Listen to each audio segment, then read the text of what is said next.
ማሚዬ ቁርስ እንዴት ነበር? ዋው ሰላም ጤና ይስጥልኝ። እንዴት ናችሁ? ባላችሁበት ሰላማችሁ ያብዛ።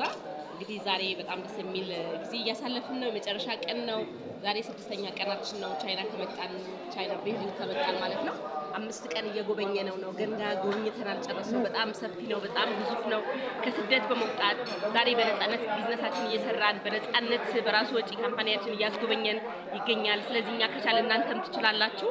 በርቱ። ቢዝነሱ እየሰራችሁ ያላችሁ ጠንክራችሁ በርታችሁ ሰርታችሁ ነገኛ የመጣንበት ደረጃ እንደምትመጡ አምናለሁኝ። ቢዝነሱ ያልጀመራችሁ ደግሞ በራሳችሁ ተማምናችሁ ወስናችሁ ጀምራችሁ አብረን ሰርተን በስኬት በውጤት እንደምንገናኝ ደግሞ ተስፋ አደርጋለሁ። አረብ ሀገር ስደት ተቀጥሮ መስራት ለእናንተ አይመጥንም፣ አይገባችሁ። በነፃነት ልክ እንደኛ ከስደት ወጣችሁ በነፃነት ሰርታችሁ ጥሩ ነገር አግኝታችሁ ስኬታማ ሆናችሁ ጥሩ ህይወት ነው ለእናንተ የሚገባው። በርቱ፣ ጠንክሩ። ባላችሁበት ሰላማችሁ ያብዛ። መልካም ጊዜ